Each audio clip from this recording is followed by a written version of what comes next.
Hello everybody and welcome back. I just wanted to throw out another Alien Earth video, mainly because we've just had Comic-Con, you know, the big event that is now mostly a shell of its former self these days. However, more interestingly, we've had our first reactions to episode 1, which we should always take with a grain of salt admittedly, but it's pretty good news. I also want to articulate my thoughts on a couple of comments made in a few articles, which have many fans in uproar regarding the apparent abandonment of alien lore in Alien Earth. This is completely understandable, the lore is important to us all, so I'm not criticising anyone's reactions, but I'd just like to explain and interpret how I see the situation, and perhaps that will help quell some of the concerns as we move into August the 12th.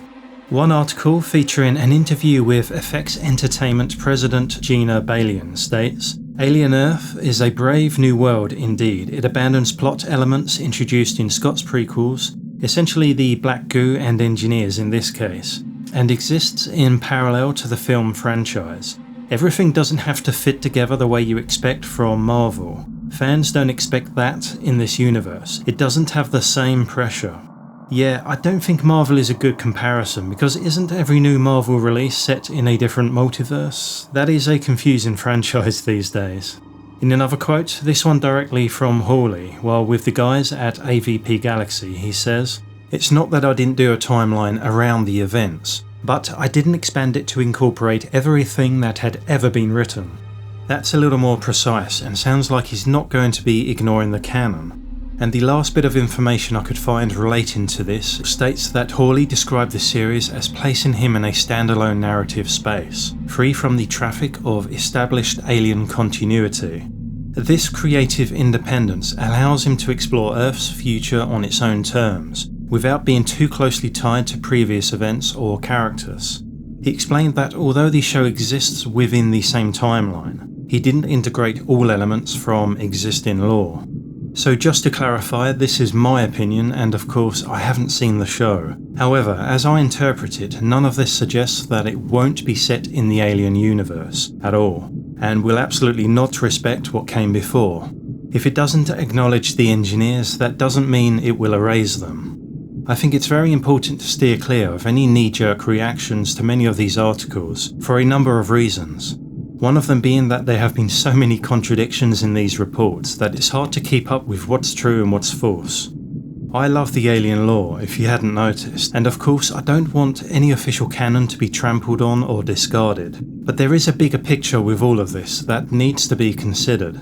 Whether you have seen Noah Hawley's other work or not, his impeccable talent is in adapting and reimagining established franchises.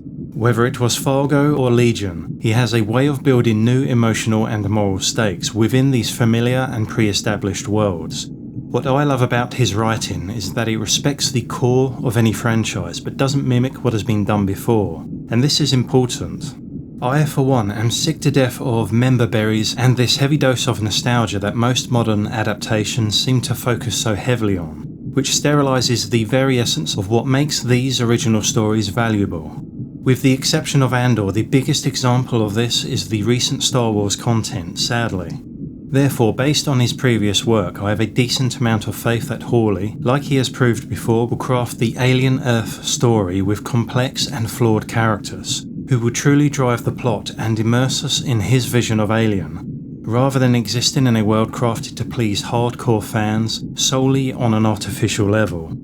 If the show tells its own story, a good one, but runs parallel with the existing canon, meaning it's there but not the main focus, then I'll take a fresh idea, innovation with reverence for what came before, and I'll take that 9 times out of 10, rather than a potential rehash. The reason why I love his Fargo TV adaptation as much as the Coen brothers film was because in the creative pursuit of 5 pretty amazing series or seasons, he remained both respectful to the DNA of the film, but was daring enough to take risks needed that may have otherwise seen him fall into the same trap of bland and forgotten projects that so many others fall into. I also believe that if you are to make an Alien TV series, no matter the timeline, it's got to be its own life force, as you have to maintain a story over many hours and multiple seasons. Also, the only canon he has specifically mentioned on record that he wanted to avoid And this was a conversation between him and Ridley Scott, were the elements that remove the possibility of evolution surrounding the Xenomorph. Therefore, the show will likely avoid elements of Ridley's prequel films, but I very much imagine the other films will be referenced. I'd be lying if I denied that a large part of me would love to have seen a strong connection to LV-426, or some other plot device rich in alien lore. More often than not, it tends to be the studio's insistence on these nostalgic tie-ins and member berries that can detract from a solid, character-driven story. The studio effects have had some very successful hits in recent years, with Shogun being particularly high on the list. Now with an even more expensive production, Alien Earth, almost there, I'm really looking forward to this show. So with that said, I quite welcome the freedom Noah Hawley seems to have in both writing and producing a series set in this astonishing franchise. But let's move on to a subject with a little less contention. I was listening to some of the interviews featuring entertainment journalists who had seen episode 1 early, as well as more interviews with the cast and crew. Although most of these Comic-Con interviews are never particularly riveting and some of the questions were quite painful to get through, several comments were made in high praise of the show that sounded very inspiring. They discussed how the first episode recreates the same vibes as the original film, and much of this has to do with the slow framing of the shots, the corridors and the crew awakening from hypersleep, allowing the audience to explore the Maginot, which feels much like being inside the Nostromo once again. We're told there is a quiet build-up in the first half of episode 1, with very little alien reveal during the course of the first hour. They described it as suspenseful and unnerving, a feeling of trepidation as the ship makes its voyage home with a cargo filled with the galaxy's most formidable predators, but hopefully not that predator.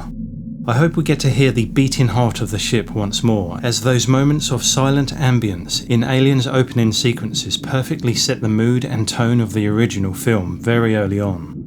Another notable plot device discussed was how the show utilises the innocence and perspective of children to create fear and sow dread into the story. Although there is a strong theme of AI and alienation, Alien Earth will certainly delve deep into these existential issues, I'm sure, but at the heart of the story, according to the overwhelmingly positive feedback, there is almost like a childlike quality, through the eyes of the child synthetics, to experiencing the horror elements for the first time. This is a relief to hear because I've longed for those emotions to return that I once felt watching the original films as a child myself. I recall those intense feelings of excitement, disgust and pure horror as I witnessed something beyond what my imagination could comprehend or predict. That sense of being out of depth and overwhelmed by the violent nature and life cycle of an organism that the crew of the Nostromo could never have prepared for. The way some of these screen testers, if you will, try to articulate that kind of primordial terror that we have all probably experienced once while watching these original films gives me a lot of hope as we draw ever closer. The exploration of transhumanism is also starting to intrigue me, and this was really the last thing I wanted the show to be about initially. First, there are the unknown variables of Timothy's android named Kirsch. Is he benevolent, or will he prove not to be trusted as his story arc unravels? I'm reminded of Rutger Hauer's performance as Roy Batty in Blade Runner, and how by the end of the film, I always felt he could be considered more human than the people who lived in this dark dystopian future. And you see this realisation in Rick Deckard's long expression at the end of the film. Secondly, the cast discussed what it means to grow up and mature mentally, but in a machine rather than a human body. Only a child's mind can be transferred, as an adult is too rigid. Therefore, it seems likely that the show will explore new ways human consciousness can evolve, which I can only imagine will have its pitfalls. Noah Hawley also discussed several aspects related to design and narrative, sharing his reasoning behind them. He said the silhouette of the Xeno is sacred and should never be changed. Yeah, agreed. However, he changed the teeth. He talked about how the new flat teeth design resembled a more human appearance, which made the creature even creepier. I'm not sure if I was struck by this reaction when I first watched the trailers, but I see his point. I thought the drone design in Aliens was perfect for that style of film, but the big chap in the original was also more human-like in appearance and mannerisms overall. This certainly makes the original Xeno the most disturbing of all iterations shown on screen, in my opinion.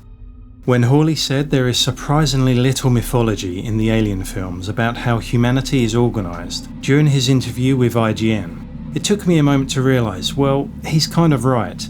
The franchise is full of mythology and lore, but it's also shrouded in more mystery than anything else I can think of. Therefore, it makes sense that there will be a significant focus on the 5 separate corporate entities, all of which are trying to determine the next step in human evolution on Earth. I would say there are a few missing pieces within the franchise as a whole. One is where the Xenomorph came from, another is who the space jockey was, what has been happening on Earth all this time, and what does it look like? We're about to find out. Anyway, I just wanted to express my thoughts on the circulating online reports, and say that for one, I'm not really worried. I think the show could be one of the smartest additions to the universe that we've had in a while. And what's more, he even stated how he knows the shows will end, and his plan for this is around the series 4 or 5 mark. That's potentially 40 hours of new Alien content, folks. So let's pray my enthusiasm is rewarded, huh? Take care, dude signing off.